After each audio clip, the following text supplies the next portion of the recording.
¿Sabes por qué tenés miedo de los viernes 13?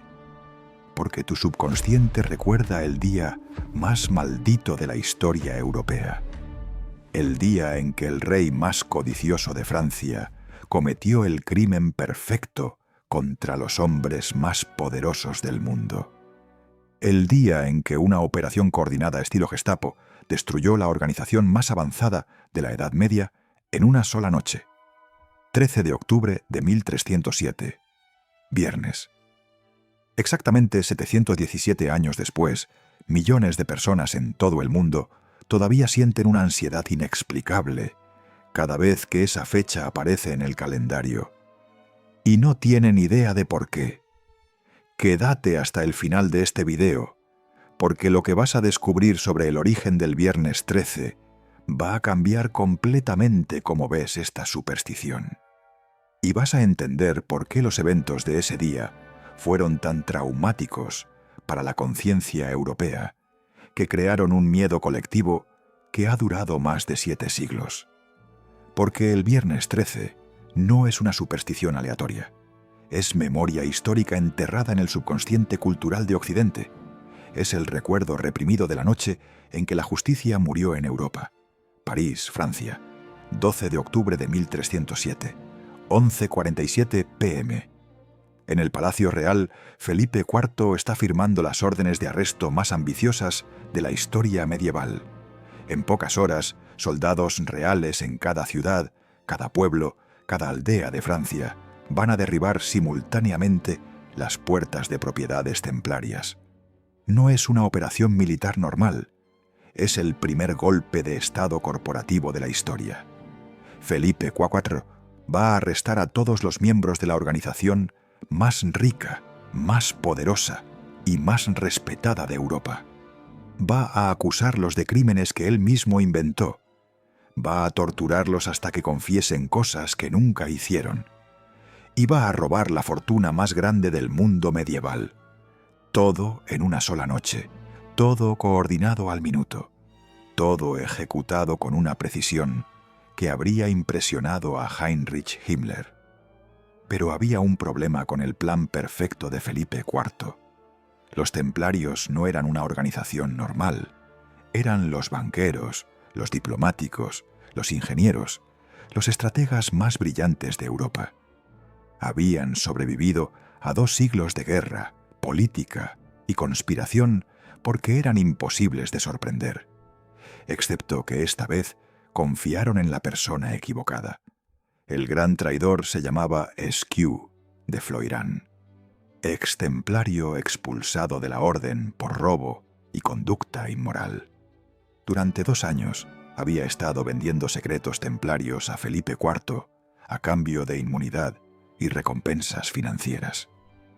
Esquiu proporcionó a Felipe algo que ningún enemigo de los templarios había tenido jamás: acceso completo a sus protocolos de seguridad, sus horarios de guardia, sus sistemas de comunicación, sus procedimientos de emergencia. Sabía exactamente cuándo y cómo atacar para maximizar capturas y minimizar resistencia. Era el Judas perfecto para la traición perfecta. Pero incluso con inteligencia interna completa, Felipe sabía que los templarios eran demasiado poderosos para ser atacados abiertamente. Controlaban más territorio que la mayoría de los reinos. Tenían ejércitos privados. Sus fortalezas eran inexpugnables. Sus alianzas internacionales podían destruir económicamente a Francia. Felipe necesitaba una excusa tan shocking, tan escandalosa, que justificara medidas extremas contra los templarios sin dar tiempo a la opinión pública o a los aliados templarios para reaccionar. Entonces, inventó la acusación más calculadamente obscena de la historia medieval. Los templarios adoraban al diablo. Las acusaciones específicas que Felipe formuló contra los templarios eran tan grotescas que parecían sacadas de la fantasía más enferma de un inquisidor sádico.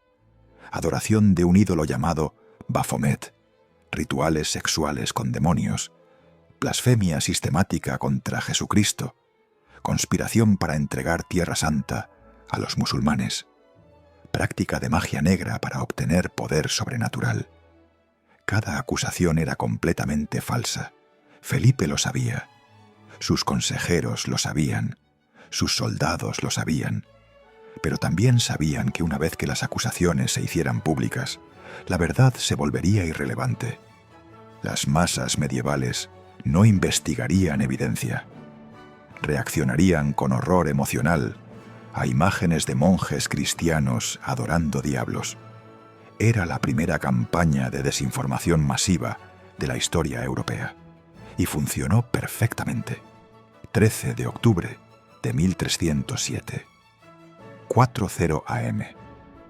En toda Francia, soldados reales están derribando puertas templarias simultáneamente. Los templarios, despertados de su sueño, no comprenden inicialmente lo que está pasando. Muchos piensan que es un error, que será resuelto cuando las autoridades se den cuenta de que están arrestando a los protectores más leales del cristianismo. Están equivocados. En París, la Casa del Temple, el centro de operaciones templario más importante de Europa, está siendo saqueada por soldados que han recibido órdenes específicas: confiscar todo el oro, todos los documentos, todas las reliquias sagradas, no dejar nada de valor, convertir el símbolo del poder templario en una cáscara vacía. Jacques de Molay, el gran maestre de la orden, está siendo arrestado en su propia habitación por soldados que la noche anterior habían estado protegiéndolo. La ironía es perfecta y cruel. Los templarios, que habían protegido a reyes durante 2 siglos, están siendo traicionados por el rey que más habían ayudado. Felipe IV había usado préstamos templarios para financiar sus guerras. Había usado diplomacia templaria para negociar sus tratados. Había usado castillos templarios como refugio durante rebeliones nobiliarias. Y ahora estaba repagando esa lealtad con la traición más elaborada de la historia medieval. En las primeras horas, la operación funciona exactamente como Felipe había planeado. Los templarios son tomados completamente por sorpresa. No hay resistencia organizada. No hay comunicación entre diferentes casas templarias. No hay tiempo para ocultar tesoros o documentos comprometedores. Es una captura tan completa y tan coordinada que parece sobrenatural. Y tal vez esa perfección siniestra es parte de por qué el 13 de octubre se grabó tan profundamente en la memoria cultural europea. Porque lo que está pasando no es solo el arresto de una organización religiosa, es la demostración de que ninguna institución, sin importar qué tan poderosa o respetada, está segura si un rey decide destruirla. Es la muerte de la idea medieval de que algunas cosas son sagradas y están por encima de la política real. A las 6:00 am, Felipe IV publica las acusaciones oficiales contra los templarios. Los heraldos reales las leen en cada plaza pública de Francia. Las reacciones son exactamente las que Felipe había calculado: shock, horror, incredulidad y luego furia creciente contra los traidores del cristianismo. Las acusaciones incluyen detalles tan específicos y tan obscenos que parecen testimonios de testigos oculares, descripciones detalladas de rituales satánicos, nombres de demonios específicos que los templarios supuestamente adoraban, fechas exactas de ceremonias blasfemas, testimonios de extemplarios sobre orgías demoníacas. Todo completamente fabricado. Todo diseñado para crear la máxima indignación pública en el menor tiempo posible. Pero aquí es donde el plan de Felipe comenzó a mostrar grietas inesperadas, porque había subestimado algo crucial sobre los templarios. Incluso bajo tortura, incluso enfrentando muerte, se negaron a confirmar las acusaciones falsas contra su orden. La primera sesión de interrogatorio se llevó a cabo el 14 de octubre. Los inquisidores, siguiendo instrucciones de Felipe, esperaban confesiones rápidas que pudieran ser publicadas inmediatamente para justificar los arrestos. En cambio, encontraron algo que no habían experimentado jamás: resistencia moral absoluta. Los templarios, uno por uno, negaron todas las acusaciones. No solo las negaron, las refutaron sistemáticamente, proporcionando evidencia contraria, citando sus propios estatutos que prohibían exactamente las prácticas de las que estaban siendo acusados. Geoffroy de Charny, preceptor de Normandía, dijo algo que congeló la sangre de los inquisidores: «Podéis torturar nuestros cuerpos, pero no podéis torturar la verdad. Y la verdad es que hemos servido a Cristo fielmente durante 2 siglos. Esa verdad sobrevivirá a vuestras mentiras y sobrevivirá a vosotros». Era exactamente lo que Felipe IV no podía permitir, que se extendiera públicamente. Entonces ordenó algo que marcó un nuevo nivel de depravación en la justicia medieval: tortura sistemática hasta obtener confesiones, sin importar cuánto tiempo tardara o cuántos templarios murieran en el proceso. Lo que siguió fueron meses de tortura tan brutal que documentos contemporáneos la describieron como peor que lo que los paganos hicieron a los tomtots, mártires cristianos. Potro, hierros calientes, mutilación, técnicas desarrolladas específicamente para quebrar la voluntad de los hombres más disciplinados de Europa. Y funcionó. Eventualmente algunos templarios confesaron. Confesaron adorar diablos que nunca habían visto. Confesaron rituales que nunca habían practicado. Confesaron traiciones que nunca habían considerado.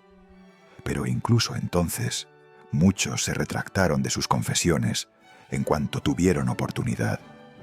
Dijeron públicamente que habían mentido bajo tortura para detener el dolor. Dijeron que preferían morir como hombres honestos que vivir como mentirosos. Felipe se dio cuenta de que había cometido un error de cálculo fundamental.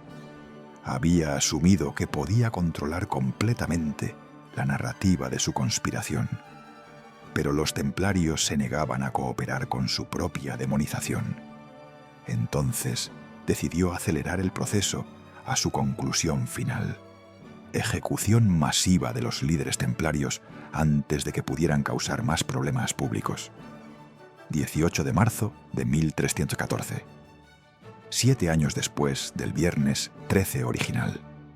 Jacques de Molay, último gran maestre de los templarios, está siendo llevado a una hoguera en una isla del río Sena, frente a Notre Dame. Miles de parisinos han venido a presenciar el final de la orden más poderosa de la cristiandad. Felipe IV está observando desde una ventana del Palacio Real. Finalmente, después de años de problemas legales y resistencia templaria, va a cerrar el capítulo más problemático de su conspiración. Pero Jacques de Molay tiene una última sorpresa para el rey que destruyó su orden. En el próximo capítulo vamos a revelar exactamente lo que Jacques de Molay gritó desde esa hoguera y por qué sus palabras se convirtieron en la maldición más famosa de la historia medieval. Y vamos a descubrir cómo esa maldición se cumplió de maneras tan precisas y tan rápidas que convenció a toda Europa de que los templarios habían tenido poderes sobrenaturales reales. Ile de la Cité, París, 18 de marzo de 1314, 6:44 p.m. Las llamas están comenzando a lamer los pies de Jacques de Molay, el último gran maestre de los templarios. Pero en lugar de gritar de dolor, está haciendo algo que congela la sangre de los miles de espectadores. Está hablando con voz clara y potente, como si estuviera dando un sermón en lugar de muriendo en una hoguera. Y lo que dice va a convertirse en la maldición más famosa de la historia medieval. Felipe de Francia, Papa Clemente, no pasará un año antes de que os cite ante el tribunal de Dios para responder por vuestros crímenes. Malditos seáis ambos, malditos hasta la 13ª generación.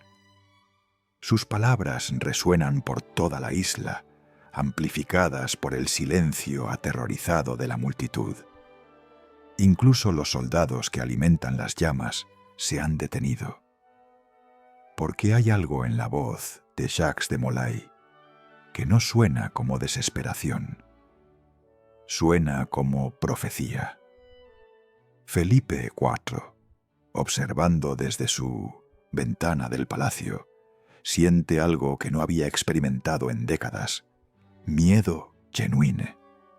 Pero se dice a sí mismo que son las palabras vacías de un hombre muriendo, que no puede haber consecuencias sobrenaturales por destruir herejes y traidores.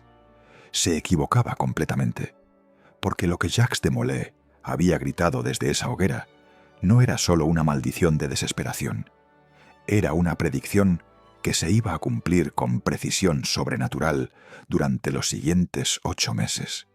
20 de abril de 1314, exactamente 33 días después de la ejecución de Jacques de Molay.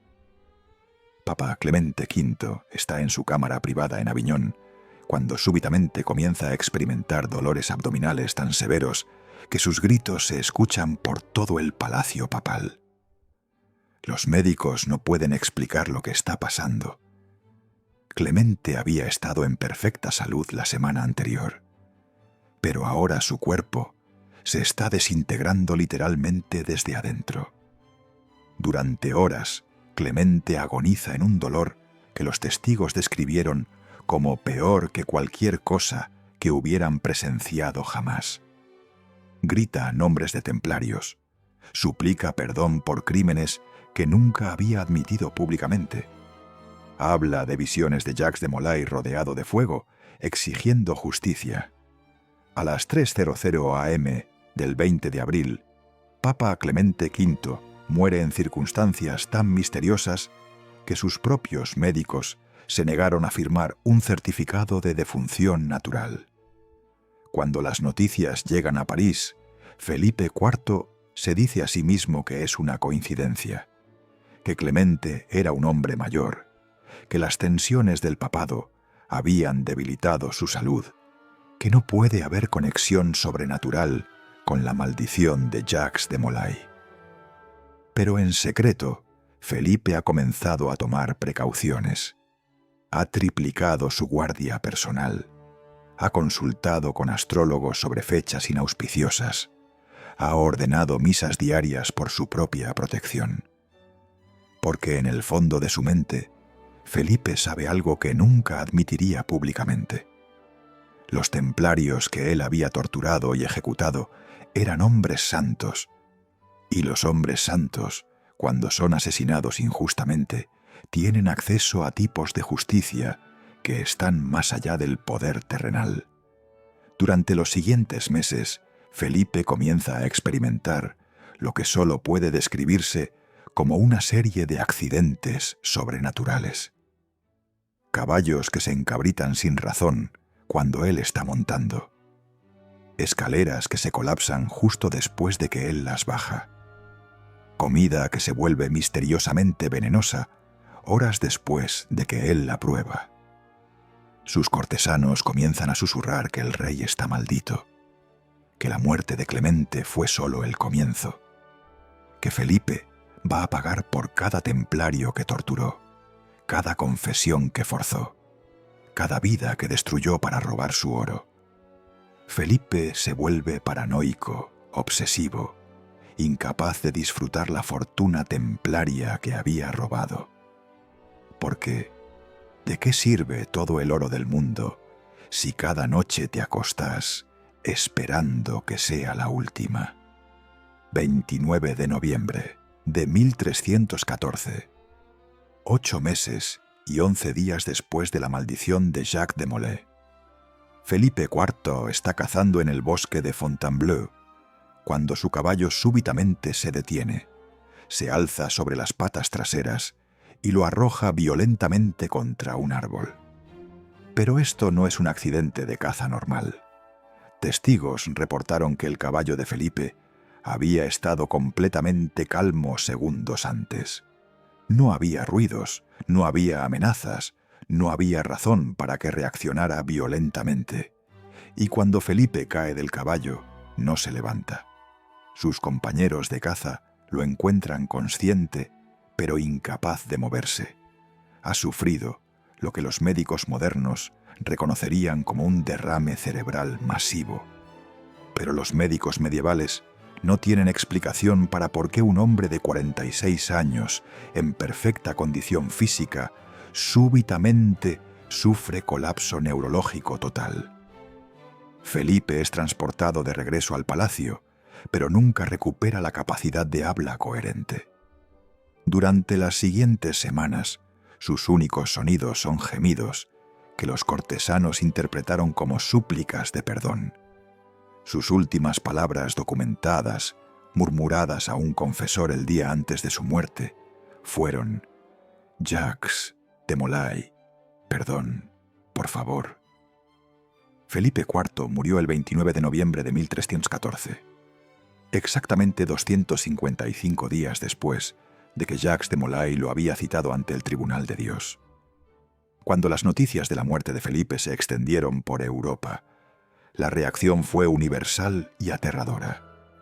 Los templarios habían tenido poderes sobrenaturales reales. Su destrucción había desatado fuerzas diabólicas que estaban cobrando venganza desde más allá de la tumba. Pero la maldición no había terminado, porque Jacques de Molay había maldecido a Felipe IV hasta la 13ª generación. Y durante los siguientes 500 años, los descendientes directos de Felipe IV experimentaron una serie de muertes prematuras, accidentes inexplicables y tragedias familiares que convenció a toda la nobleza europea de que la línea real francesa estaba literalmente condenada. Luis X, hijo de Felipe IV, murió misteriosamente en 1316 a los 27 años. Felipe V, segundo hijo, murió en 1322 a los 29 años. Carlos IV, tercer hijo, murió en 1328 a los 34 años. Ninguno de estos hombres había mostrado signos de enfermedad antes de sus muertes súbitas. La línea directa de Felipe IV se extinguió completamente en solo 14 años. Algo que era estadísticamente imposible para una familia real con acceso a la mejor medicina y nutrición de la época. Y cada muerte fue acompañada por reportes de fenómenos sobrenaturales, apariciones de templarios ejecutados, voces fantasmales recitando oraciones latinas, fuegos que aparecían de la nada en habitaciones reales. Los cronistas de la época no tenían dudas sobre lo que estaba pasando. Jacques de Molay había maldecido la línea real francesa desde su hoguera, y esa maldición se estaba cumpliendo con precisión sobrenatural. Pero el efecto más duradero de la maldición no fue sobre la familia real, fue sobre la conciencia popular europea, porque la gente común había presenciado algo que desafió completamente su comprensión del mundo. Hombres inocentes habían sido torturados y ejecutados por acusaciones falsas, y en menos de un año, sus ejecutores habían muerto en circunstancias misteriosas que parecían demasiado precisas para ser coincidencia. El mensaje era claro y aterrador.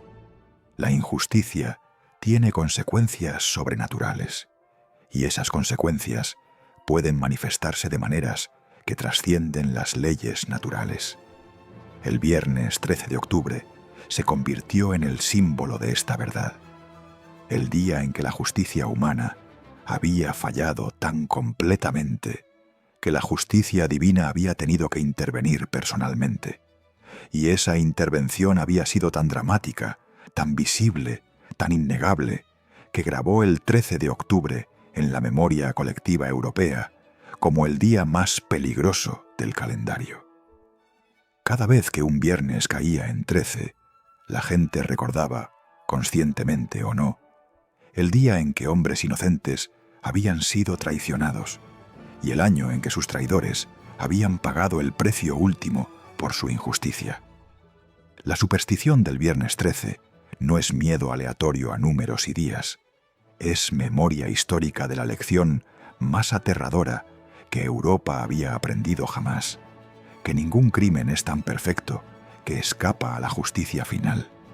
Y durante 700 años, esa memoria ha sido transmitida de generación en generación, no a través de historia escrita, sino a través de ansiedad instintiva que no puede ser explicada racionalmente. Porque el subconsciente europeo recuerda lo que la mente consciente ha olvidado. Que el Viernes 13 es el aniversario del día en que la civilización occidental aprendió que la justicia divina existe y que es más poderosa que cualquier rey terrenal. Pero la historia no termina con las muertes de Felipe IV y Clemente V, porque la maldición de Jacques de Molay tuvo consecuencias que se extendieron mucho más allá de la venganza personal. La destrucción de los templarios y las muertes sobrenaturales que siguieron cambiaron fundamentalmente la relación entre poder secular y religioso en Europa. Demostraron que incluso los reyes más poderosos no estaban por encima de la justicia final. Y esas demostraciones crearon ondas que influyeron en el desarrollo de conceptos legales, filosofía política y organización social que continúan formando el mundo moderno. En el próximo capítulo vamos a revelar exactamente cómo la maldición de Jacques de Molay cambió el curso de la historia europea y por qué los eventos que comenzaron en el Viernes 13 de 1307 crearon las condiciones que eventualmente llevaron a revoluciones, democracia y derechos humanos modernos. Porque la muerte de los templarios no fue solo una tragedia medieval, fue el catalizador que desató fuerzas históricas que transformaron completamente la civilización occidental. Londres, Inglaterra, diciembre de 1314. El rey Eduardo II está leyendo los reportes sobre la muerte misteriosa de Felipe IV cuando súbitamente arroja los documentos al fuego y convoca una reunión de emergencia con su consejo privado. La pregunta que hace a sus consejeros va a cambiar para siempre la forma en que los monarcas europeos entienden su propio poder. Si Dios puede matar al rey de Francia por injusticia contra los templarios, ¿qué nos impide que haga lo mismo con cualquiera de nosotros? Era la pregunta más peligrosa que un rey medieval podía hacer, porque implicaba algo revolucionario, que el poder real tenía límites sobrenaturales y que violar esos límites tenía consecuencias que ningún ejército terrenal podía prevenir. Durante 700 años antes de 1314, los reyes europeos habían operado bajo la doctrina del derecho divino, la idea de que Dios otorgaba autoridad real y que cuestionar a un rey era cuestionar a Dios mismo. Los reyes podían hacer cualquier cosa que quisieran porque representaban la voluntad divina en la tierra. Las muertes sobrenaturales de Felipe IV y Clemente V destruyeron completamente esa doctrina. Demostraron que Dios podía retirar su protección de reyes que abusaran de su poder. Más aterrador aún, demostraron que Dios podía usar fuerzas sobrenaturales para castigar personalmente a reyes injustos. Y esa demostración desató una crisis existencial que se extendió por toda la nobleza europea. Porque si Felipe IV, el rey más poderoso de Europa, podía ser maldecido hasta la muerte por cometer injusticia, entonces ningún monarca estaba seguro. Todos tenían que reconsiderar fundamentalmente qué tipo de acciones podrían provocar intervención divina contra ellos. Los cronistas de la época registran una transformación inmediata en el comportamiento real. Eduardo II de Inglaterra canceló planes para confiscar propiedades de órdenes militares. Luis IV de Baviera liberó a prisioneros políticos que había estado manteniendo sin juicio. Carlos I de Hungría estableció cortes de apelación para casos donde súbditos alegaban injusticia real. No era moralidad súbita, era miedo calculado. Los reyes habían visto lo que le pasó a Felipe IV y no querían arriesgarse a experiencias similares. Pero las consecuencias fueron revolucionarias de todos modos. Porque cuando reyes empiezan a limitar voluntariamente su propio poder, por miedo a consecuencias sobrenaturales, están creando precedentes que eventualmente se vuelven limitaciones legales permanentes. El concepto de que el poder real tiene límites, que hay líneas que los reyes no pueden cruzar sin enfrentar consecuencias, se convirtió en la base filosófica para todo el desarrollo posterior de gobierno constitucional en Europa. Y todo comenzó con el terror que la maldición de Jacques de Molay había grabado en la conciencia real europea. Pero la transformación más profunda no ocurrió en palacios reales, ocurrió en la mente popular europea, porque el pueblo común había presenciado algo que cambió para siempre su comprensión de la justicia. Durante siglos, los campesinos europeos habían aceptado injusticia como inevitable. Si un noble los robaba, no había recurso legal. Si un rey los oprimía, no había posibilidad de resistencia. La justicia terrenal pertenecía a los poderosos, y los débiles simplemente tenían que soportar lo que no podían cambiar. Las muertes de Felipe IV y Clemente V demostraron que existía una forma de justicia que trascendía el poder terrenal, que los poderosos no eran inmunes a las consecuencias de sus acciones, que existía un tribunal superior que podía ser invocado cuando la justicia humana fallaba. Y esa revelación cambió fundamentalmente la psicología de la resistencia popular. Los registros del siglo XIV muestran un aumento dramático en rebeliones campesinas, protestas urbanas y movimientos de resistencia que usaban específicamente el lenguaje de justicia divina para justificar acciones contra autoridades opresivas. La Jacquerie francesa de 1358, la revuelta de los campesinos inglesa de 1381, las rebeliones urbanas italianas del siglo XIV, todas invocaron explícitamente el ejemplo de Jacques de Molay como prueba de que Dios castigaba a los opresores injustos.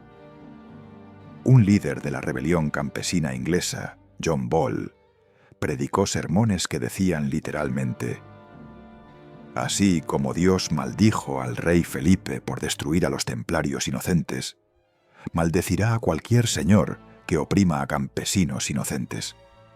La justicia divina no distingue entre reyes y nobles cuando castiga la injusticia. Era una doctrina revolucionaria, que la justicia divina era democrática, que protegía a todos los inocentes sin importar su rango social, y que podía ser invocada por cualquiera quien enfrentara opresión injusta. Los eventos que habían comenzado con la traición del Viernes 13 habían creado una teología popular de resistencia que justificaba rebelión contra autoridad injusta como obediencia a la voluntad divina. Y esa teología se extendió por Europa como un virus intelectual, infectando el pensamiento político en formas que los reyes no podían controlar. Pero las consecuencias más duraderas fueron institucionales, porque la demostración de que incluso los reyes más poderosos no estaban por encima de la justicia final creó demanda popular para instituciones que pudieran proporcionar justicia terrenal antes de que fuera necesaria intervención sobrenatural. Los parlamentos medievales tardíos se desarrollaron específicamente como respuesta a esta demanda. La idea era crear instituciones que pudieran limitar el poder real y proteger a súbditos inocentes, previniendo así las condiciones que podrían provocar maldiciones sobrenaturales. El Parlamento inglés se expandió significativamente después de 1314, adquiriendo nuevos poderes para revisar decisiones reales y proteger súbditos contra arrestos arbitrarios. Los Estados Generales franceses fueron convocados más frecuentemente, con autoridad específica, para investigar alegaciones de injusticia real. Las ciudades-estado italianas desarrollaron sistemas de contrapesos que limitaban el poder de gobernantes individuales y proporcionaban múltiples niveles de apelación para ciudadanos que alegaran opresión. Todos estos desarrollos fueron motivados por la misma lógica. Si podemos crear instituciones de justicia lo suficientemente efectivas, no tendremos que depender de maldiciones sobrenaturales para proteger a los inocentes. Era una revolución institucional inspirada directamente por terror a la repetición de los eventos de 1314. Los efectos se extendieron también a la filosofía académica. Las universidades europeas comenzaron a desarrollar nuevas teorías de autoridad política que enfatizaban limitaciones sobre el poder real y derechos de súbditos a resistir órdenes injustas. Tomás de Aquino había escrito sobre derecho natural en el siglo XIII, pero sus ideas no habían influido significativamente en política práctica. Después de 1314, cuando reyes y nobles habían visto evidencia directa de que violar ley natural tenía consecuencias sobrenaturales, súbitamente Tomás de Aquino se volvió el filósofo político más estudiado en Europa. Sus escritos sobre limitaciones morales del poder temporal y derechos de resistencia contra autoridad injusta fueron reinterpretados como guías prácticas para evitar el tipo de castigo divino que había caído sobre Felipe IV. Universidad. Después de universidad, comenzó a enseñar cursos sobre ética del gobierno, que enfatizaban específicamente los peligros de exceder límites divinos sobre el poder temporal. Marsilio de Padua escribió Defensor de la Paz en 1324, argumentando que la autoridad política derivaba del consentimiento de los gobernados antes que de nombramiento divino. Guillermo de Ockham desarrolló teorías de derechos individuales que limitaban lo que los gobernantes podían demandar de sus súbditos. Todos estos desarrollos intelectuales fueron respuestas directas a la demostración de que el poder real y limitado podía provocar represalia sobrenatural. La maldición de Jacques de Molay no solo había matado a un rey y un papa, había inspirado toda una tradición de filosofía política que enfatizaba responsabilidad, limitaciones sobre el poder y derechos de resistencia contra la injusticia. Y esa tradición eventualmente evolucionó hacia las fundaciones teóricas del gobierno democrático. Pero tal vez el efecto más profundo y duradero de los eventos de 1307-1314 fue sobre la comprensión europea de la justicia misma. Antes del Viernes 13, la justicia era entendida principalmente como algo que los poderosos dispensaban a los menos poderosos. Los reyes daban justicia a súbditos, los señores daban justicia a campesinos, las autoridades eclesiásticas daban justicia a laicos. Los eventos que rodearon la destrucción de los templarios y las muertes de sus perseguidores demostraron que había una forma de justicia que operaba independientemente de estructuras de poder humano. Una justicia que protegía al inocente y castigaba al injusto sin consideración por rango social o influencia política. Y esa revelación cambió fundamentalmente cómo los europeos entendían lo que significaba la justicia. La justicia ya no era algo que solo los poderosos podían proporcionar. Era algo que existía independientemente, que podía ser invocado por cualquiera que enfrentara injusticia, y que últimamente prevalecería sin importar la oposición terrenal. Esta nueva comprensión de la justicia como universal y democrática se convirtió en una fundación para todo desarrollo subsecuente de sistemas legales, instituciones políticas y movimientos sociales en Europa. Cuando campesinos se rebelaron contra señores opresivos, invocaron esta justicia. Cuando ciudadanos demandaron representación, apelaron a esta justicia. Cuando reformadores desafiaron instituciones corruptas, reclamaron esta justicia. Y cuando revolucionarios eventualmente derrocaron monarquías y establecieron repúblicas, justificaron sus acciones apelando a la misma justicia que había derribado a Felipe IV por destruir templarios inocentes. La Declaración de Independencia estadounidense, con su apelación a verdades evidentes y derechos inalienables, fue filosóficamente descendiente desde la comprensión medieval de justicia divina que había sido demostrada tan dramáticamente en 1314. La Declaración Francesa de los Derechos del Hombre y del Ciudadano, con su afirmación de que la ignorancia, el olvido o el desprecio de los derechos humanos son las únicas causas de las desgracias públicas, se basaba en la misma lógica que había guiado la interpretación popular de la maldición templaria. Los eventos que habían comenzado con la traición del Viernes 13 habían creado fundaciones intelectuales y psicológicas para toda la tradición de gobierno democrático en la civilización occidental.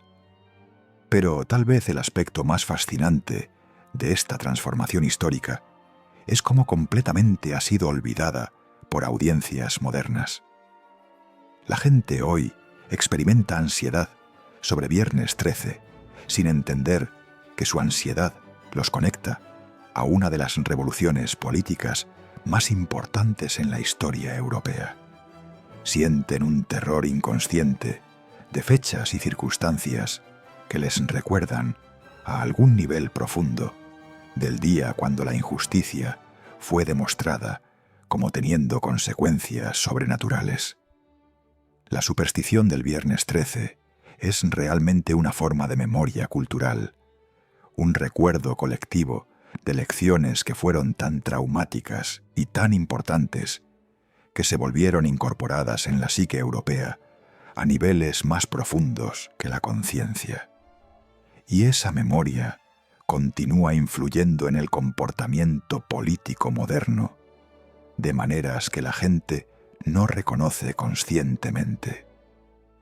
Cuando ciudadanos demandan responsabilidad de sus líderes, están canalizando impulsos que se remontan al descubrimiento europeo de que el poder sin control provoca represalia divina. Cuando la gente resiste a autoridad injusta, están actuando sobre creencias que fueron formadas por la comprensión medieval de la justicia como independiente de estructuras de poder humano.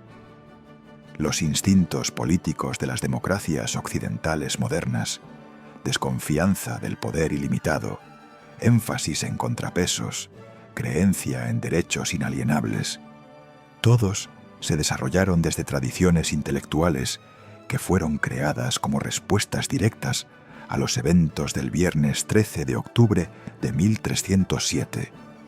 En otras palabras, la democracia moderna es filosóficamente descendiente de la maldición de Jacques de Molay. Y tal vez esa es la razón por la que Viernes 13 continúa provocando ansiedad tan profunda en la cultura occidental. Porque a algún nivel inconsciente, la gente recuerda que este es el aniversario del día cuando sus ancestros aprendieron que la justicia existe, que es más poderosa que cualquier autoridad terrenal y que últimamente prevalecerá contra la opresión. Es una lección tan importante y tan fundamental para la conciencia política occidental que ha sido preservada en memoria colectiva por más de 700 años. En el próximo capítulo vamos a explorar exactamente cómo la destrucción de los templarios y los eventos sobrenaturales que siguieron crearon las condiciones que eventualmente llevaron a desarrollos políticos específicos, desde la Guerra Civil Inglesa hasta la Revolución Estadounidense, hasta la Revolución Francesa, que transformaron la civilización occidental. Y vamos a descubrir por qué entender esta conexión entre maldiciones medievales y democracia moderna es crucial para comprender las fundaciones más profundas de la libertad política en el mundo occidental. Filadelfia, Pensilvania, 4 de julio de 1776.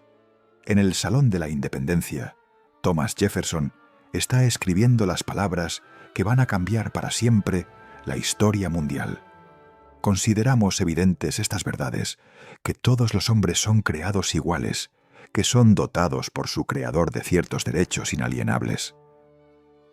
Pero hay algo que Jefferson no les está diciendo a sus colegas revolucionarios, algo que él sabe, pero que prefiere no mencionar en público. Las ideas filosóficas que está usando para justificar la rebelión contra el rey Jorge III no son invenciones estadounidenses originales. Son los descendientes directos de conceptos que se desarrollaron en Europa medieval como respuesta directa a la maldición de Jacques de Molay y las muertes sobrenaturales que siguieron al viernes 13 de 1307. Jefferson había estudiado en el colegio de William y Mary, donde había leído extensivamente filosofía política europea. Sus bibliotecas personales contenían obras de todos los pensadores que habían desarrollado teorías de resistencia a la tiranía, basándose en las lecciones del colapso templario. Marsilio de Padua, Guillermo de Ockham, Francisco Suárez y especialmente John Locke. Y Locke, el filósofo político más influyente en el pensamiento revolucionario estadounidense, había basado directamente sus teorías de gobierno en principios que se remontaban a la crisis constitucional que Europa había experimentado después de las muertes misteriosas de Felipe IV y Clemente V.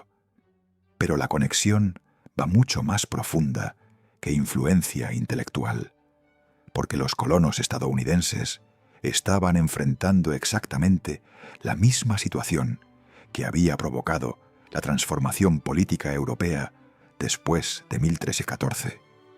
Un rey que reclamaba poder absoluto y que estaba usando ese poder para oprimir súbditos que no tenían recursos legales contra su tiranía.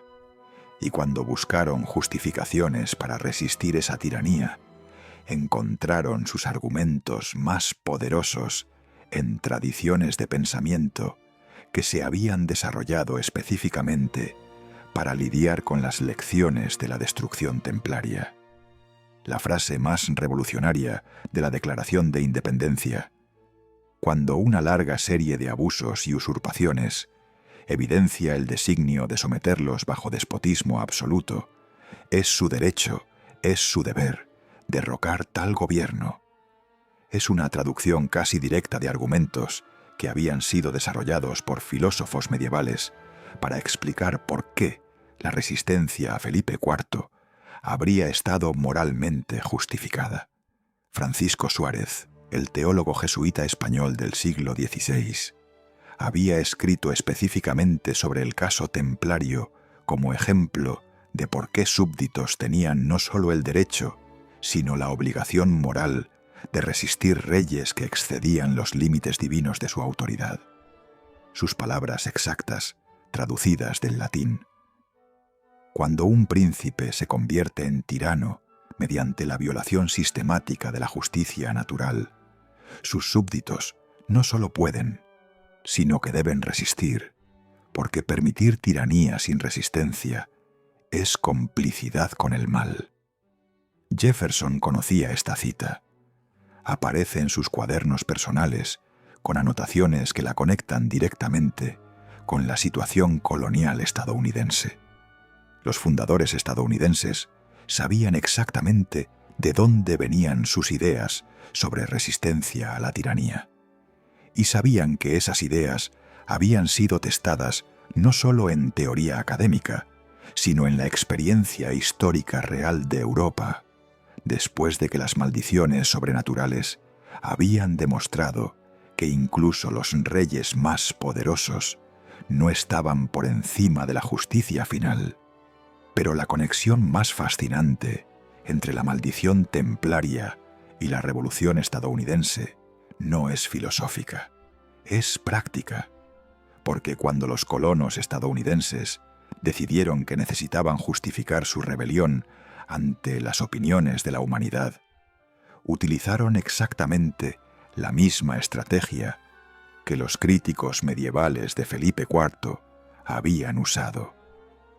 Documentaron sistemáticamente los crímenes del tirano, los publicaron ampliamente y apelaron a la justicia divina como tribunal final. Lista de agravios contra el rey Jorge III en la Declaración de Independencia sigue exactamente el formato de las acusaciones que habían sido formuladas contra Felipe IV por académicos europeos después de las muertes misteriosas de 1314. Ha rechazado su asentimiento a las leyes más necesarias y saludables para el bien público. Ha erigido una multitud de nuevos cargos y enviado enjambres de funcionarios para hostigar a nuestro pueblo. Ha privado a muchos de nosotros de los beneficios del juicio por jurado. Cada acusación sigue el patrón: identificar una violación específica de límites tradicionales sobre el poder real, documentar el daño causado a súbditos inocentes y presentar la evidencia como justificación para invocar justicia superior contra el tirano. Era exactamente el modelo que había sido establecido por la respuesta europea a la injusticia de Felipe IV contra los templarios. Y funcionó por las mismas razones, porque durante 700 años la cultura occidental había mantenido la creencia, a menudo inconsciente, pero siempre presente, de que los tiranos que exceden ciertos límites morales enfrentan consecuencias que trascienden el poder terrenal. Los colonos estadounidenses no necesitaron convencer a nadie de que la resistencia a la tiranía estaba moralmente justificada. Esa creencia ya estaba grabada en la conciencia occidental como resultado de siglos de tradición intelectual que se remontaba a la maldición de Jacques de Molay. Lo que tuvieron que hacer fue demostrar que el rey Jorge III había cruzado las líneas que activaban esa tradición de resistencia justificada. Y una vez que hicieron esa demostración, recibieron apoyo no solo de otros colonos, sino de europeos que reconocieron en la situación estadounidense un eco de las lecciones que sus propias culturas habían aprendido de la destrucción templaria. Francia, el país donde Felipe IV había cometido el crimen original contra los templarios, se convirtió en el aliado más importante de la Revolución estadounidense. Y las justificaciones que los franceses usaron para apoyar la rebelión colonial fueron explícitamente basadas en teorías de justicia que se habían desarrollado como respuestas a los eventos de 1307-1314. El marqués de Lafayette, el voluntario francés más famoso en el ejército continental estadounidense, había estudiado específicamente la historia templaria como parte de su educación nobiliaria. Sus cartas desde América incluyen referencias directas a las lecciones de la maldición de Jacques de Molay como justificaciones para apoyar la causa revolucionaria.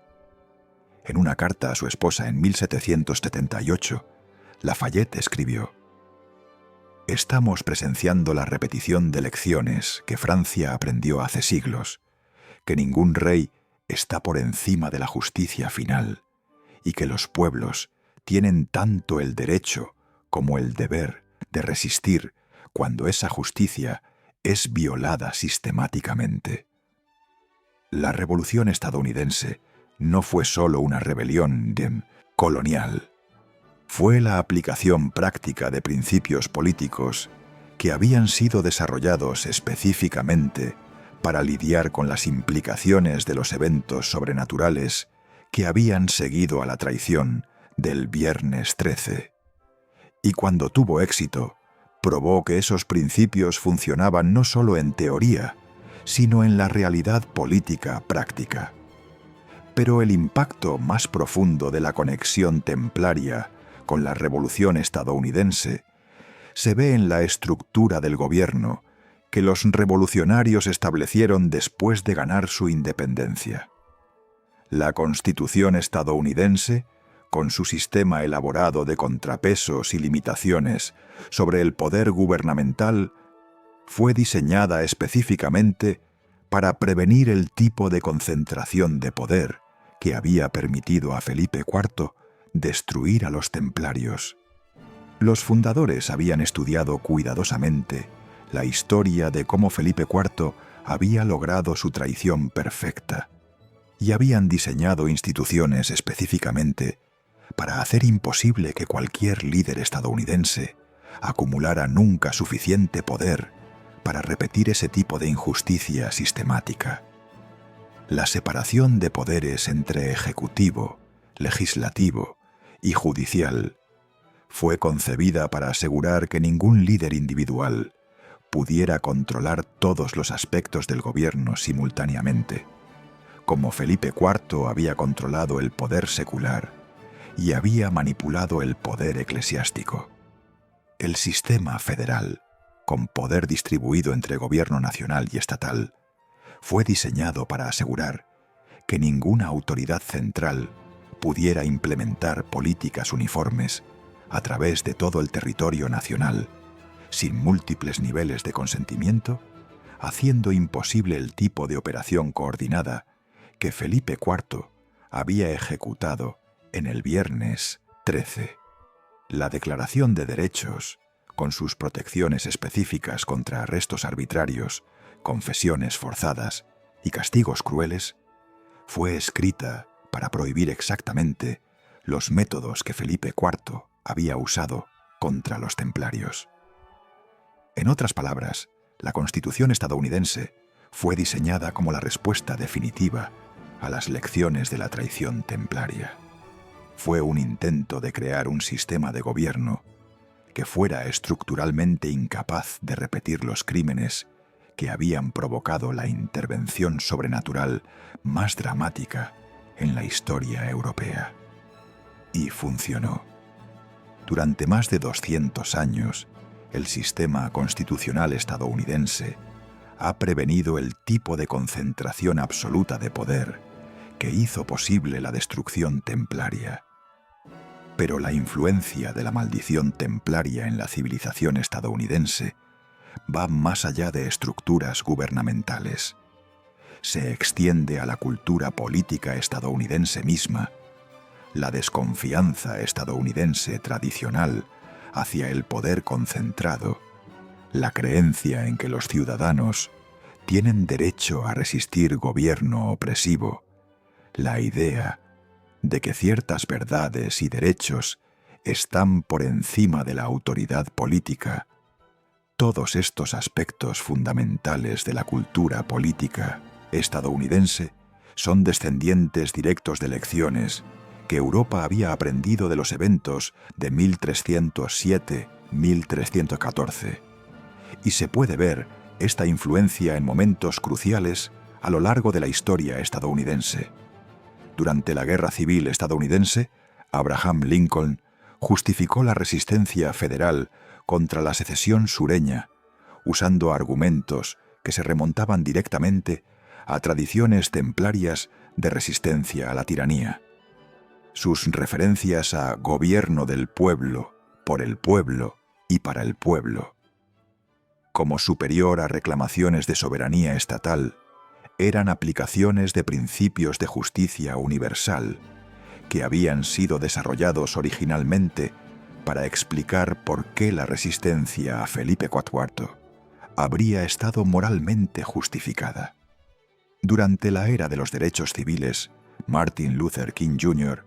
basó explícitamente sus argumentos para la desobediencia civil en tradiciones filosóficas que se remontaban a la respuesta medieval a la injusticia templaria.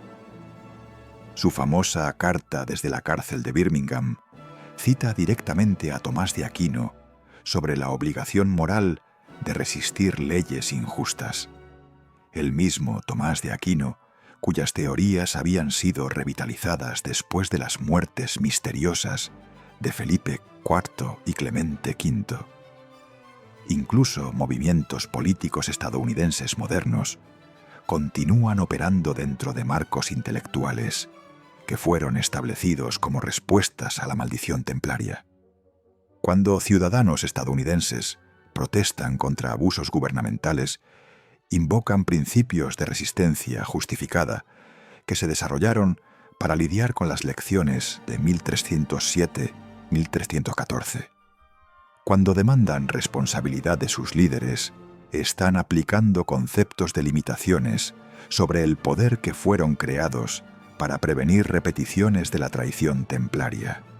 Incluso el lenguaje que los estadounidenses usan para describir sus derechos políticos, inalienables, evidentes, dotados por el Creador, proviene directamente de tradiciones intelectuales que se desarrollaron para explicar por qué la injusticia contra los templarios había provocado intervención sobrenatural.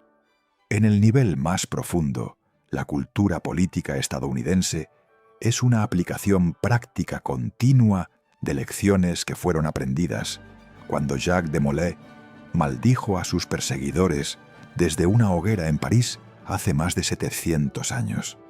Y tal vez esa es la razón por la que el Viernes 13 continúa siendo una superstición tan poderosa en la cultura estadounidense. Porque los estadounidenses, más que cualquier otro pueblo, han construido toda su civilización sobre principios que fueron desarrollados como respuestas directas a los eventos de ese día maldito. Su ansiedad sobre el Viernes 13 es memoria cultural de la fecha que hizo posible su libertad política. Es memoria de la lección más importante que la civilización occidental jamás aprendió: que la justicia existe independientemente del poder humano, que protege al inocente sin importar su posición social, y que, finalmente, prevalece contra la tiranía, sin importar qué tan perfectamente planificada parezca esa tiranía. Y esa lección, que comenzó con la traición de templarios inocentes en un Viernes 13 medieval, continúa formando el núcleo de la creencia democrática estadounidense de que ningún líder está por encima de la ley, y de que el pueblo siempre tiene el derecho final de resistir cuando esa ley es violada sistemáticamente. En el próximo capítulo vamos a explorar cómo esta misma tradición de resistencia templaria influyó en la Revolución Francesa y por qué los revolucionarios franceses vieron su movimiento como el cumplimiento final de la maldición que Jacques de Molay había lanzado contra la monarquía francesa más de 400 años antes. Y vamos a descubrir por qué la guillotina que cortó la cabeza de Luis XVI había sido colocada deliberadamente en el mismo lugar donde Jacques de Molay había sido ejecutado, completando un círculo de justicia histórica que los revolucionarios franceses vieron como la vindicación final del último gran maestre templario. París, Francia. 21 de enero de 1793.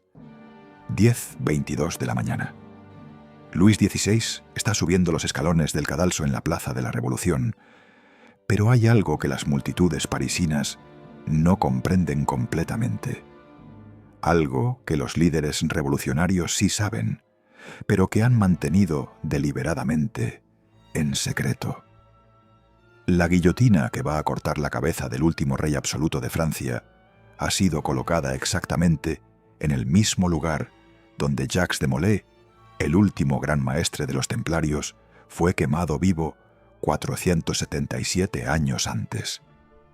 No es una coincidencia.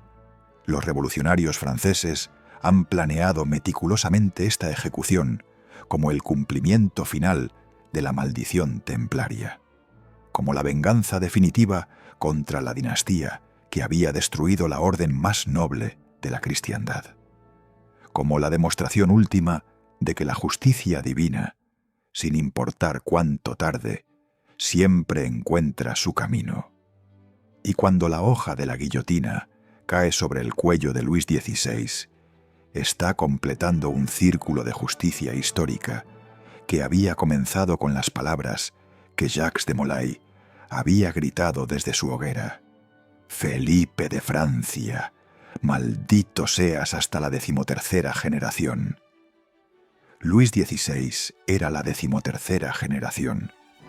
Para entender por qué este momento representa el clímax de una de las venganzas más épicas de la historia, tenéis que entender que la Revolución Francesa no comenzó como una rebelión contra la monarquía en general. Comenzó como una rebelión específicamente contra la dinastía de Felipe IV, la familia que había cometido el crimen original contra los templarios. Los líderes revolucionarios conocían perfectamente la historia templaria. Habían estudiado los eventos de 1307-1314, no solo como historia medieval, sino como lecciones directamente aplicables a su situación contemporánea. Veían en Felipe IV el prototipo del tirano que usa acusaciones falsas y poder absoluto para destruir a los inocentes y robar sus riquezas. Y veían en la monarquía francesa del siglo XVIII la continuación directa de esa tiranía. Maximilien Robespierre, el líder más influyente de la Revolución Francesa, había escrito extensivamente sobre la conexión entre la injusticia templaria y la corrupción de la monarquía francesa. En un discurso de 1792, dijo específicamente: «La maldición que cayó sobre Felipe el Cruel por destruir a los templarios inocentes ha pesado sobre Francia durante 500 años. Solo eliminando completamente su dinastía maldita, podemos liberar a nuestro país de las consecuencias de ese crimen ancestral». No era retórica vacía. Robespierre realmente creía que Francia había estado sufriendo las consecuencias sobrenaturales de la traición templaria durante siglos, y que la revolución era la oportunidad de romper finalmente esa maldición. Y tenía evidencia para apoyar su teoría. Porque durante los 477 años, entre la muerte de Jacques de Molay y la ejecución de Luis XVI, la dinastía francesa había experimentado una serie de tragedias, derrotas militares, crisis económicas y desastres políticos que parecían confirmar que realmente estaban malditos. Los descendientes directos de Felipe IV habían experimentado muertes prematuras sistemáticas. Las guerras francesas habían terminado en derrotas humillantes con frecuencia estadísticamente imposible. Las finanzas reales habían colapsado repetidamente, de maneras que desafiaban explicación económica racional. Y cada crisis había sido acompañada por reportes de fenómenos sobrenaturales que recordaban a los eventos de 1314. Apariciones de templarios ejecutados, voces fantasmales en palacios reales, fuegos místicos que aparecían en lugares conectados con la historia templaria. Los revolucionarios habían documentado sistemáticamente estos eventos como evidencia de que la maldición templaria era real y que estaba afectando activamente a Francia. Más convincente aún, habían identificado patrones específicos en cómo la maldición operaba.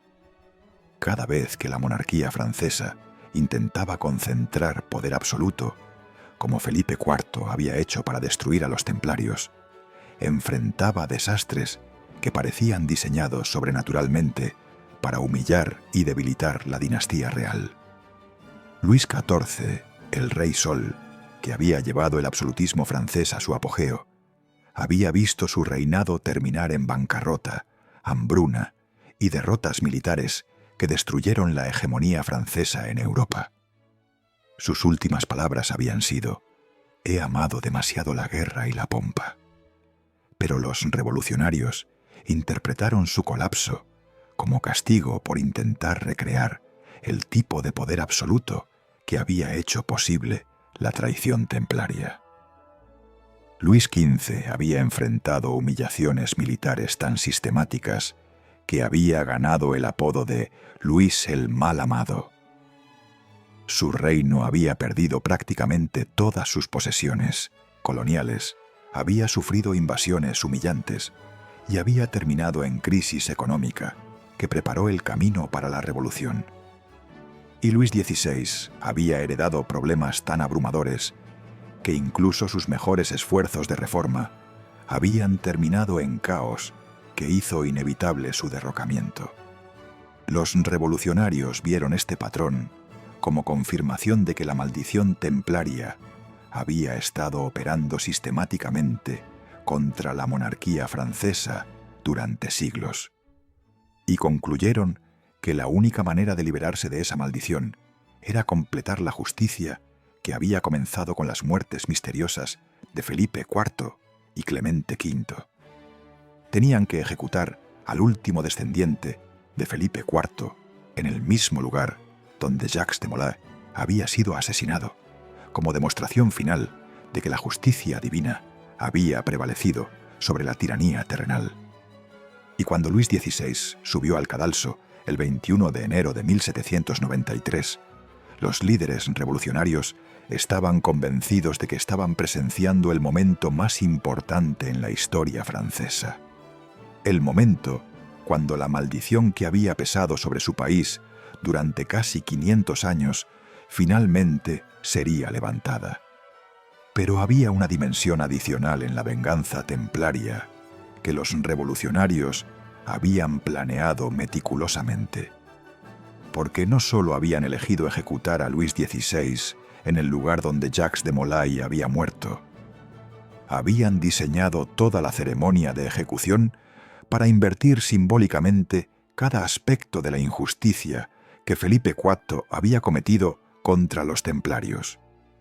Donde Felipe IV había usado acusaciones secretas formuladas en privado, los revolucionarios sometieron a Luis XVI a un juicio público con cargos específicos leídos abiertamente. Donde Felipe IV había usado tortura para extraer confesiones falsas, los revolucionarios permitieron que Luis XVI hablara libremente en su propia defensa. Donde Felipe IV había ejecutado a Jacques de Molay en una ceremonia diseñada para humillar a los templarios, los revolucionarios ejecutaron a Luis XVI en una ceremonia diseñada para dignificar la justicia popular. Cada detalle fue calculado para demostrar que la revolución representaba exactamente los valores que los templarios habían encarnado: justicia transparente, proceso legal justo y poder derivado del consentimiento popular antes que de autoridad arbitraria. Era la reivindicación completa de todo lo que Jacques de Molay y sus hermanos habían representado.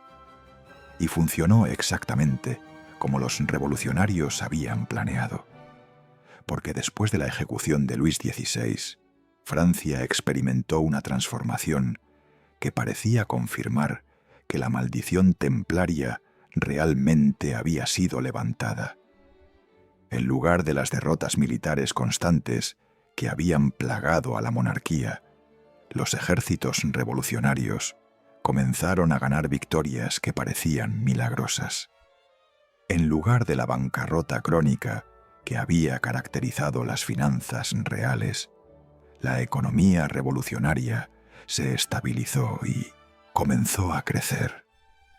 En lugar de la división social que había paralizado el reino, Francia desarrolló una cohesión nacional que la convirtió en la fuerza dominante en Europa.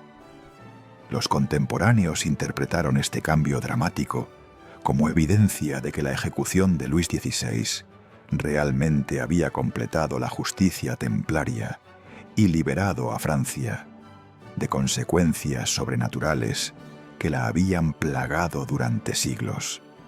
Napoleón Bonaparte, que llegó al poder como resultado directo de las energías liberadas por la Revolución, se refirió específicamente a este fenómeno en sus memorias.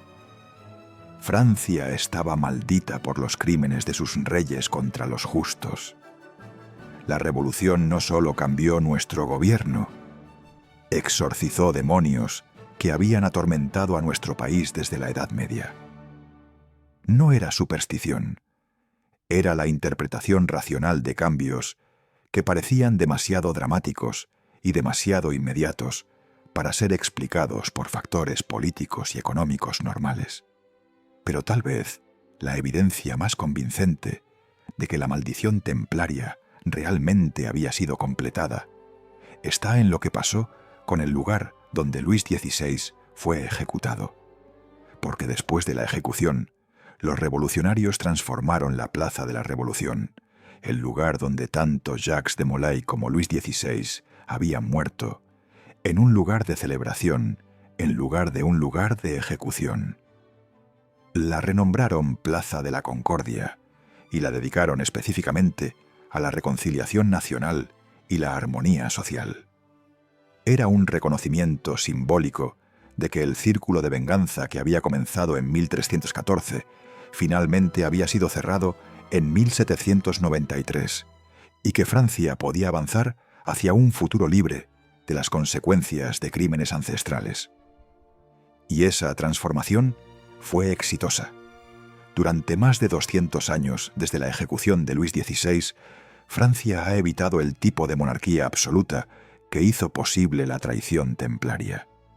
Ha desarrollado tradiciones de gobierno constitucional, derechos individuales y proceso legal justo que habrían hecho que Jacques de Molay se sintiera orgulloso.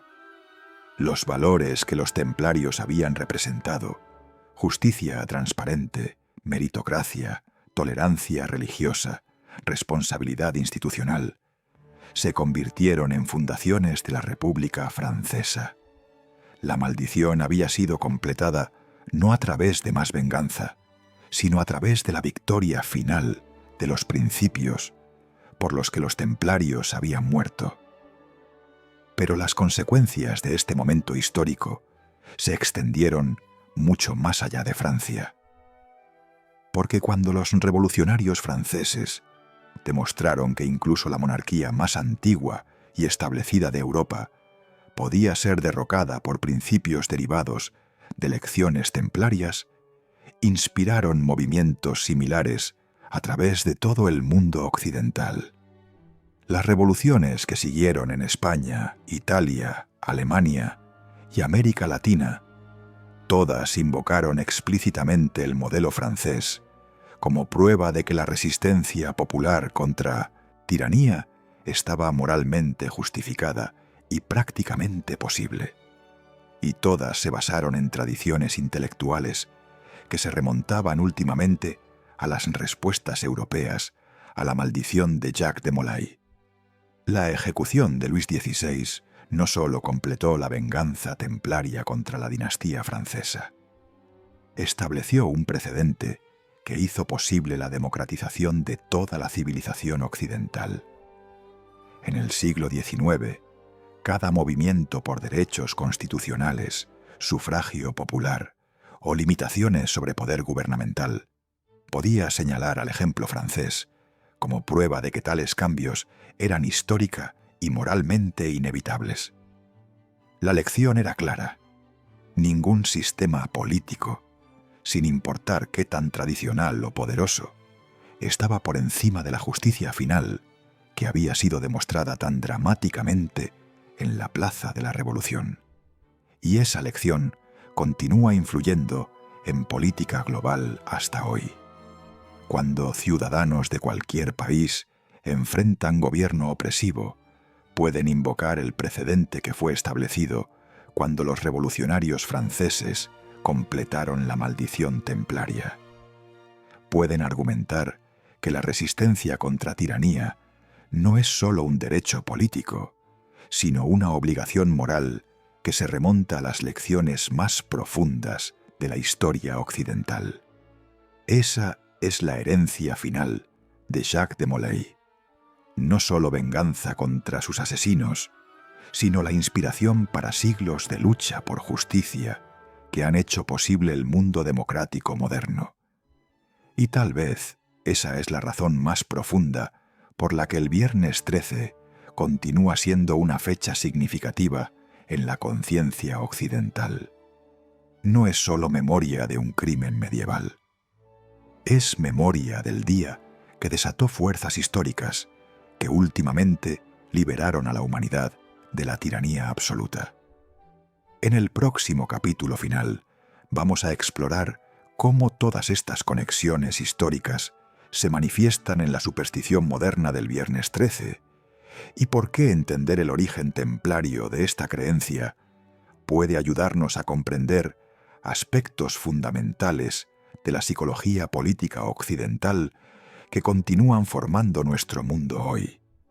Y vamos a revelar por qué, la próxima vez que sientas ansiedad inexplicable en un Viernes 13, deberías recordar que estás experimentando memoria cultural de los eventos que hicieron posible tu libertad política. Buenos Aires, Argentina. Viernes 13 de octubre de 2023. En oficinas, hospitales, escuelas y casas por toda la ciudad, millones de personas están experimentando algo que no pueden explicar racionalmente. Una sensación vaga pero persistente de que algo malo podría pasar hoy.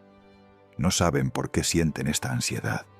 No pueden identificar ninguna amenaza específica, pero hay algo en la combinación de Viernes y 13 que activa una respuesta emocional que parece venir de algún lugar más profundo que la lógica consciente. Lo que están experimentando no es superstición irracional, es memoria histórica, es la huella psicológica de los eventos más traumáticos en la formación de la conciencia occidental. Es el eco de un día que cambió para siempre la comprensión humana de la justicia, el poder y la resistencia contra la tiranía. Y durante los últimos 45 minutos has estado descubriendo exactamente por qué tu cerebro reacciona de esa manera inexplicable cada vez que un viernes cae en 13. Porque ahora sabes la verdad que tu subconsciente siempre supo, que el Viernes 13 de octubre de 1307 no fue solo otro día medieval. Fue el día que desató las fuerzas históricas que eventualmente crearon todo lo que valoramos sobre el mundo moderno. Los derechos humanos que consideras naturales, las protecciones legales que das por sentado, la idea de que ningún líder está por encima de la ley, la creencia de que la justicia debe ser transparente y justa, la convicción de que el pueblo tiene derecho final a resistir la tiranía. Todos estos conceptos se desarrollaron como respuestas directas a las lecciones que Europa aprendió cuando Jacques de Molay maldijo a sus asesinos desde una hoguera en París, y cuando esa maldición se cumplió con precisión sobrenatural durante los meses que siguieron. Tu ansiedad del Viernes 13 no es miedo a la mala suerte aleatoria, es memoria cultural de la fecha que hizo posible tu libertad. Y esa memoria opera a niveles tan profundos de la conciencia occidental que influye en comportamiento político moderno de maneras que la mayoría de la gente nunca reconoce conscientemente. ¿Has notado cómo las democracias occidentales reaccionan cuando líderes políticos intentan concentrar demasiado poder? ¿Cómo los ciudadanos instintivamente desconfían de autoridad que opera en secreto? ¿Cómo las sociedades occidentales desarrollan instituciones diseñadas específicamente para prevenir que cualquier individuo acumule control absoluto? Esas reacciones no son accidentes culturales, son respuestas programadas que se desarrollaron específicamente para prevenir repeticiones del tipo de traición que Felipe IV cometió contra los templarios.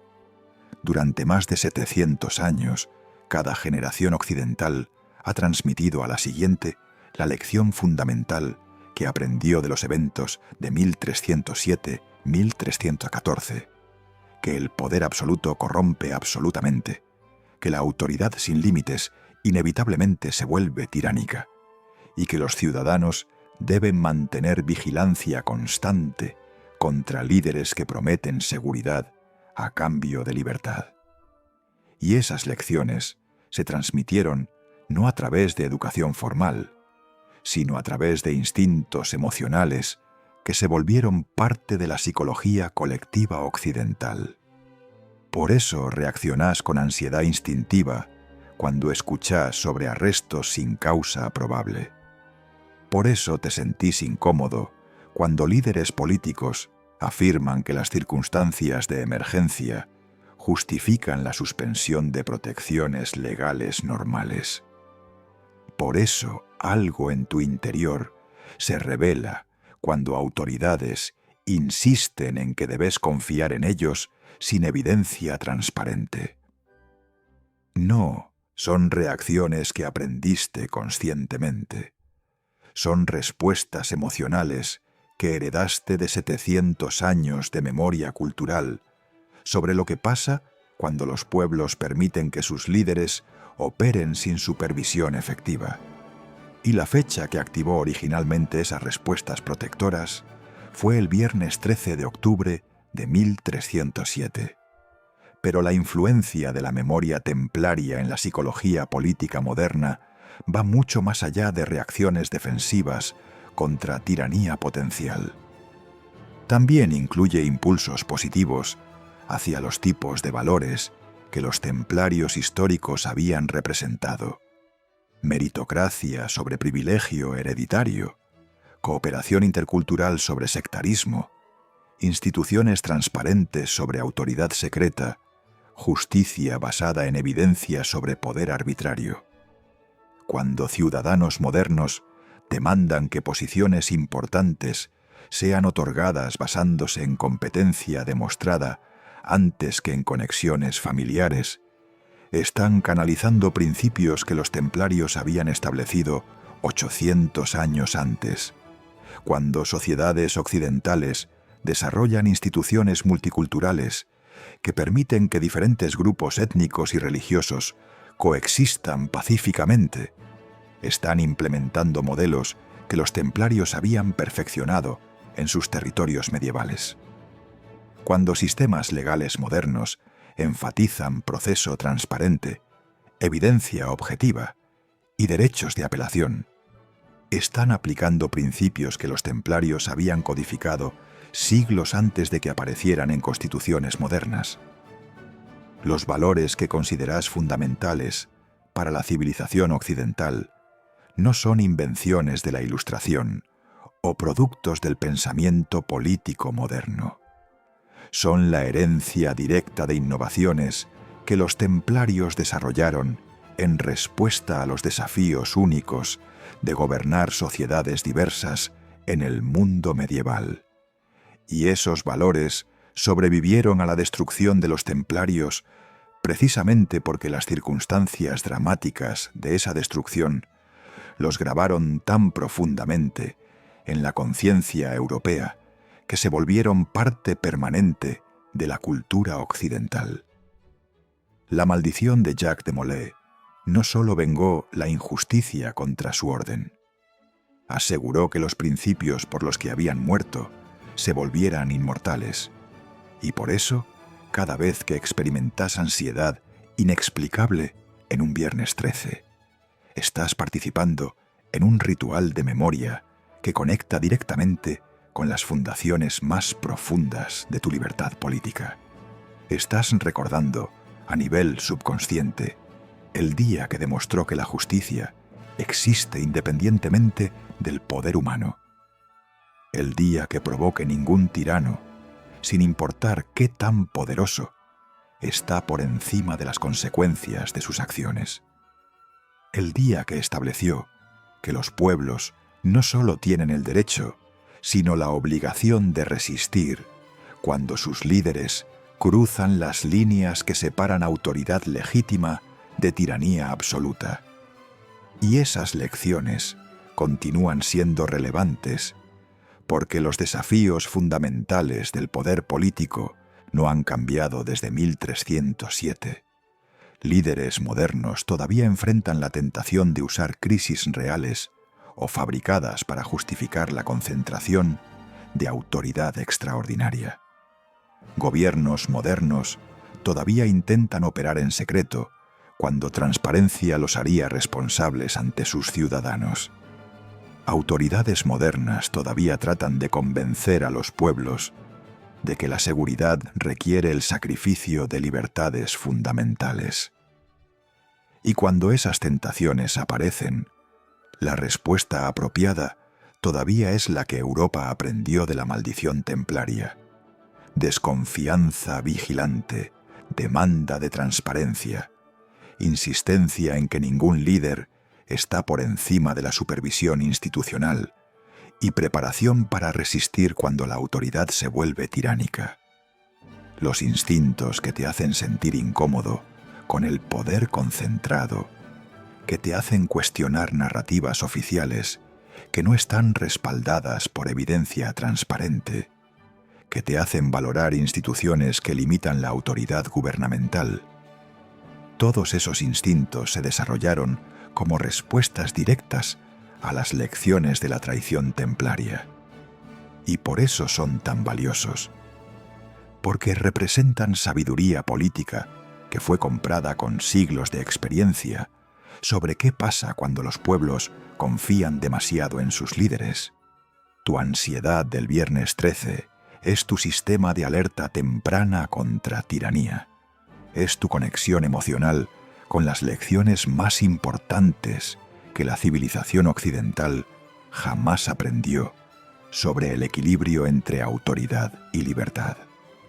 Y mantener esa conexión es crucial, porque las lecciones de la traición templaria no son solo historia antigua, son advertencias contemporáneas sobre peligros que continúan amenazando las sociedades libres.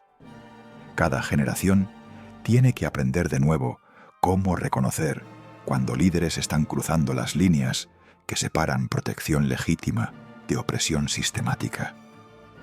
Cada época tiene que desarrollar nuevas instituciones para prevenir la concentración de poder que hizo posible crímenes como la destrucción templaria. Y cada individuo tiene que decidir si va a honrar la memoria de aquellos que murieron defendiendo principios de justicia, o si va a permitir que esos principios sean erosionados por líderes que prometen que la autoridad extraordinaria es temporal y necesaria. Los templarios que fueron traicionados en el viernes 13 de 1307 no pudieron defenderse porque confiaron en que la autoridad legítima respetaría límites tradicionales sobre el poder gubernamental. Felipe IV violó esos límites y durante meses pareció que había salido libre de las consecuencias de su traición. Pero la historia demostró que había fuerzas en operación que iban más allá del poder humano inmediato. Fuerzas que finalmente aseguraron que la justicia prevaleciera, que los principios templarios sobrevivieran y que las lecciones de su destrucción se volvieran fundaciones permanentes de la civilización occidental.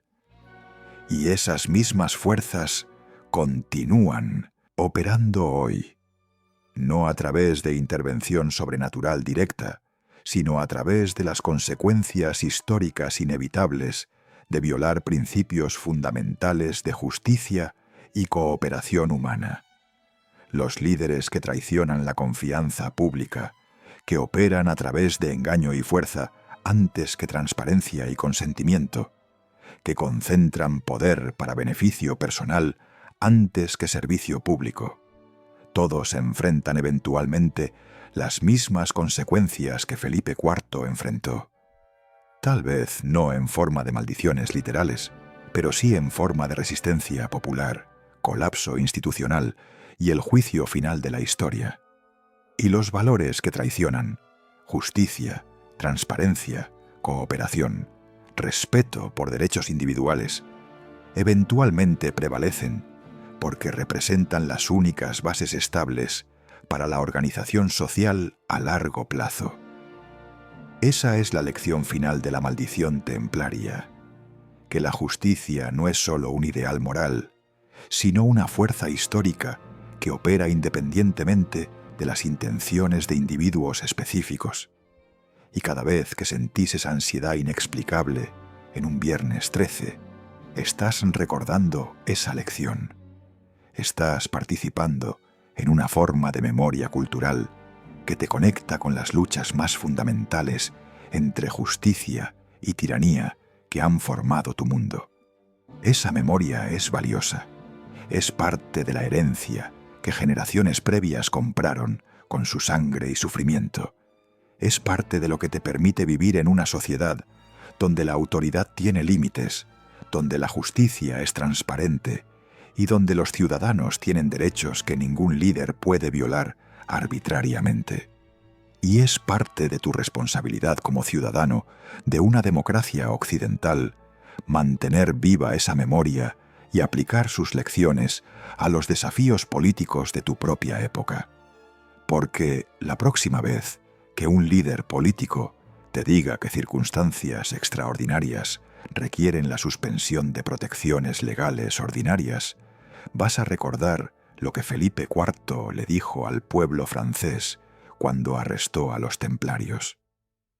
La próxima vez que autoridades insistan en que debes confiar en sus intenciones sin evidencia transparente de sus acciones, vas a recordar cómo Felipe IV justificó la tortura de hombres inocentes.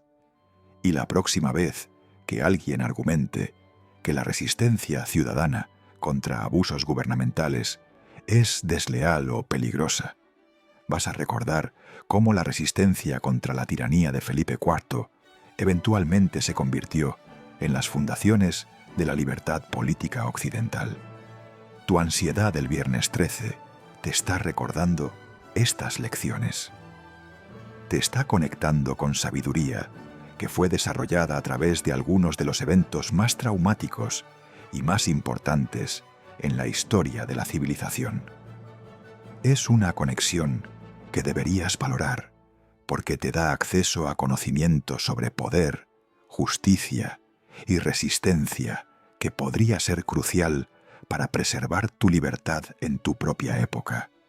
Y la próxima vez que sientas esa ansiedad inexplicable cuando un viernes cae en 13, en lugar de desprestigiarla como superstición irracional, recuerda que estás experimentando memoria histórica de los eventos que hicieron posible todo lo que valorás sobre el mundo moderno.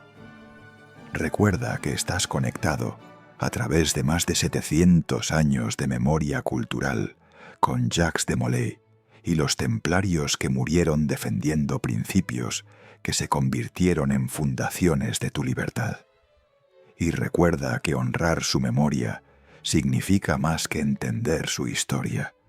Significa aplicar sus lecciones a los desafíos de tu propia vida y asegurar que los principios por los que murieron continúen protegiendo las generaciones futuras contra los tipos de tiranía que ellos enfrentaron. Porque esa es la verdadera herencia del viernes 13. No miedo supersticiosa, sino sabiduría política. No ansiedad irracional, sino vigilancia necesaria. No memoria de derrota, sino inspiración para continuar la lucha por justicia que Jacques de Molay comenzó con su maldición final. Una lucha que continúa cada día, en cada decisión que tomas sobre si vas a resistir la injusticia o aceptarla, si vas a demandar transparencia o tolerar secreto, si vas a defender principios difíciles o elegir conveniencia fácil. El viernes 13 te recuerda que esas decisiones importan.